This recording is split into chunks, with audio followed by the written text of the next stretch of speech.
Hello दोस्तों, कैसे हैं आप सब। स्वागत है आपका स्टॉक पिकर में।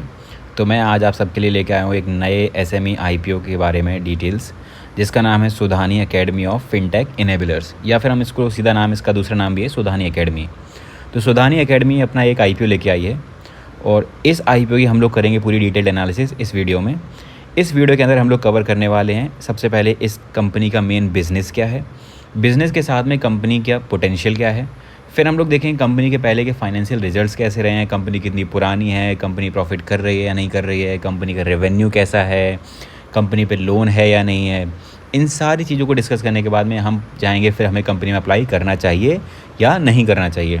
इसके साथ कंपनी की ग्रोथ पर्सपेक्टिव क्या रहेंगे फ्यूचर में, और हमें अगर कंपनी में अलॉटमेंट मिलता है तो क्या हमें इसको फ्यूचर में होल्ड करना चाहिए या फिर हमें शॉर्ट टर्म बेनिफिट लेके एग्जिट कर देना चाहिए।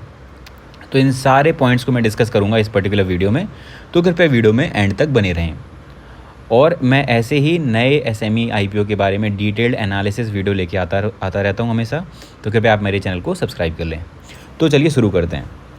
तो सबसे पहले समझते हैं कि सुधानी एकेडमी जो है वो आईपीओ उसका कब से कब तक ओपन रहेगा। 12 से 17 सितंबर के बीच में ये ओपन रहेगा, मतलब इन दो डेट के बीच में आप कभी भी अप्लाई कर सकते हो। 18 को अलॉटमेंट आएगा और 19 को लिस्टिंग हो जाएगी। चलिए, तो होगी सेकेंडरी बात।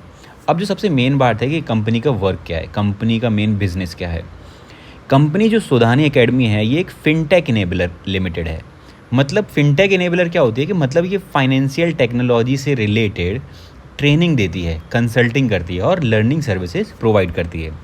यानी मतलब क्या होता है कि जैसे यूथ होता है या फिर जो लोग होते हैं जिनको फाइनेंशियल नॉलेज नहीं होती है, या फिर जो इंजीनियरिंग बैकग्राउंड के हो गए या फिर किसी अदर बैकग्राउंड के हो गए, जिनको फाइनेंशियल ट्रेनिंग वगैरह नहीं मिली होती कभी, उनको पता नहीं होता है कि कैसे ये मार्केट चलती है, कैसे आपको अपने पैसे बचाने हैं, कैसे वाइजली इन्वेस्ट करना है उनको, कैसे उस आपके पैसे से आपको फ्यूचर के लिए भी फ्यूचर के लिए भी सेव करना है, और साथ में करंट भी फाइनेंशियल कंडीशन वेल मेंटेन करनी है, आपकी वर्क लाइफ मेंटेन करनी है।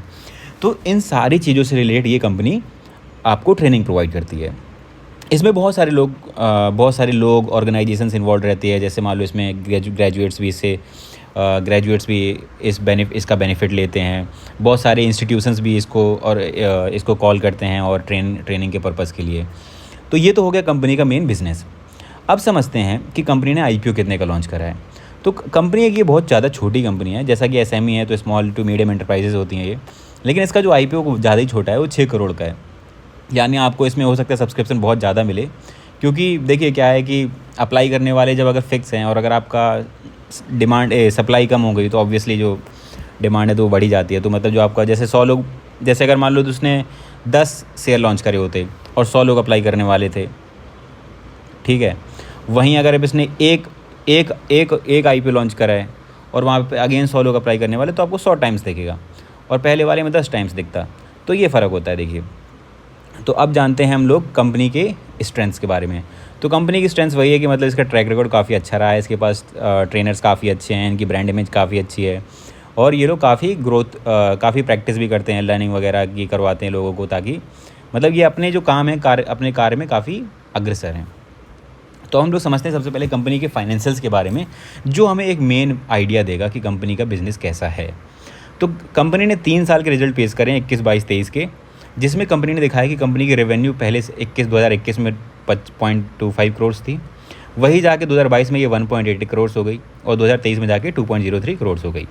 यानी कंपनी की जो रेवेन्यू है वो बढ़ रही है।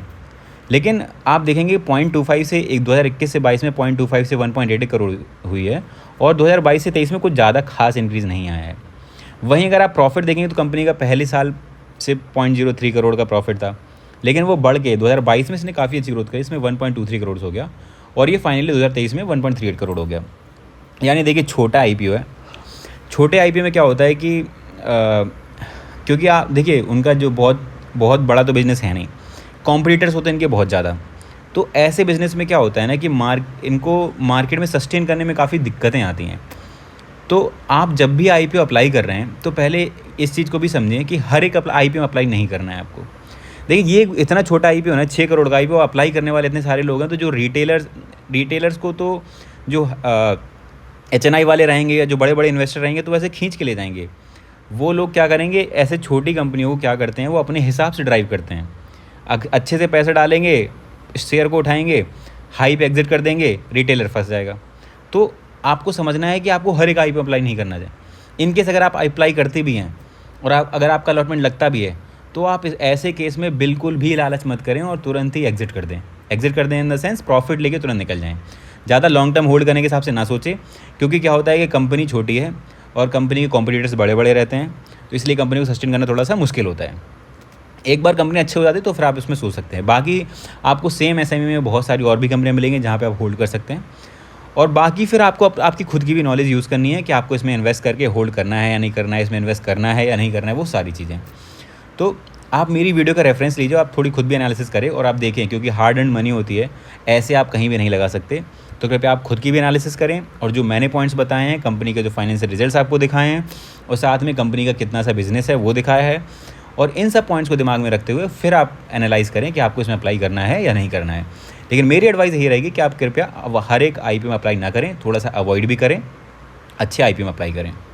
मेरा मतलब ये नहीं है कि कंपनी बेकार है या फिर कंपनी के फाइनेंशियल्स बेकार है। कंपनी एक छोटी कंपनी है, कंपनी का फ्यूचर बहुत अच्छा है, ऐसा है। कंपनी का अगर आप देखेंगे कि कंपनी का जो पी रेशियो वो बहुत कम है। पी रेशियो जो होता है, प्राइस टू अर्निंग रेशियो, यहाँ साफ साफ पता चल रहा है कंपनी का बहुत कम है। पी रेशियो जितना कम होगा कंपनी उतनी अच्छी हो गई। तो यहाँ से पता चलता है कि आपको अगर इसमें अप्लाई करेंगे तो आपको प्रॉफिट अच्छा मिलेगा। लेकिन देखिए, अगर आप रिटेलर हैं तो आप फंस सकते हैं इसमें, उस चीज़ को ध्यान रखिए बस। तो आज की वीडियो में दोस्तों इतना ही, मिलते हैं नई वीडियो में। मेरे चैनल को सब्सक्राइब कर लें ताकि